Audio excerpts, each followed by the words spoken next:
कर्म करे किस्मत बने जीवन का यह मर्म।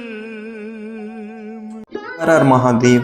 जय श्री कृष्णा मित्रों। तो आ गए नपुंसक होने का श्राप किसने दिया था। कहानी आगे शुरू करने से पहले मेरा आपसे हाथ जोड़कर निवेदन है, यदि आप हमारे पेज भारतीय संस्कृति पर नए आ रहे हो तो हमारे पेज भारतीय संस्कृति को सब्सक्राइब कीजिए और बढ़ावा दीजिए।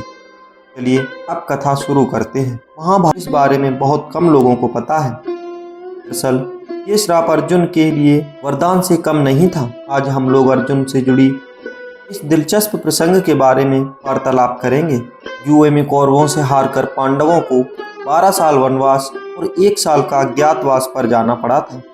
इस दौरान श्री कृष्ण ने अर्जुन को समझाया कि वनवास के बाद उन्हें कौरवों से युद्ध करना पड़ सकता है, इसलिए तुम्हें दिव्यास्त्रों के लिए शिव जी की तपस्या करनी चाहिए। अर्जुन ने ऐसा ही किया और शिव जी की कृपा से वे दिव्यास्त्र प्राप्त करने के लिए स्वर्गलोक में आ गए। स्वर्ग में आकर अर्जुन ने कई दिव्यास्त्र प्राप्त किए और जब उन्होंने देवराज इंद्र से पुनः धरती पर आने के लिए कहा तो इंद्र ने उन्हें नृत्य संगीत की शिक्षा लेने के लिए कहा। इंद्र ने अर्जुन को समझाया कि नृत्य और संगीत का ज्ञान भी किसी दिव्यास्त्र से कम नहीं है, इसलिए तुम्हें भी यह सीखना चाहिए। देवराज के कहने पर अर्जुन ने गंधर्व देव से नृत्य और संगीत की शिक्षा लेने आरंभ की। अर्जुन के सुंदर और मनमोहक रूप पर स्वर्ग अप्सरा उर्वशी मोहित हो गई। एक दिन मौका पाकर उर्वशी ने अर्जुन के सामने प्रेम का प्रस्ताव रखा, लेकिन अर्जुन ने उन्हें माता के समान बताया और अर्जुन के मुख से ऐसी बात सुनकर उर्वशी ने कहा कि तुम नपुंसक की तरह बातें कर रहे हैं, इसलिए तुम शेष जीवन किन्नर के रूप में बिताओगे। अर्जुन ने उर्वशी को माता के समान इसलिए कहा था क्योंकि उनके पूर्वज पुरुरवा और उर्वशी कुछ शर्तों के साथ पति पत्नी बनकर रहे थे। दोनों के कई पुत्र हुए। आयु विहीन में से एक थे।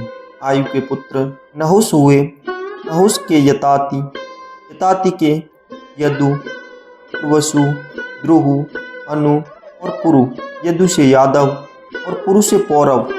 पुरु के वंश में ही आगे चलकर कुरु हुए और कुरु से ही पौरव हुए, इसलिए अर्जुन ने उर्वशी को अपनी माता कहा था। कैसे अर्जुन के लिए वरदान बना ये श्राप। महाभारत के अनुसार उर्वशी द्वारा अर्जुन को श्राप देने की बात जब देवराज इंद्र को पता चली तो वे बहुत नाराज हुए। देवराज इंद्र के कहने पर उर्वशी ने अपने श्राप की अवधि घटाकर सिर्फ 1 साल कर दी थी।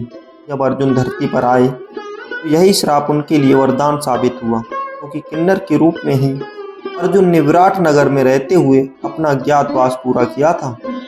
इसी के साथ यह कहानी समाप्त होती है। यदि आपको यह कथा अच्छी लगी हो तो हमारे पेज भारतीय संस्कृति को सब्सक्राइब कीजिए और वीडियो को लाइक कर दीजिए। मिलते हैं एक और नई पौराणिक कथा के साथ। हर हर महादेव। जय श्री कृष्ण।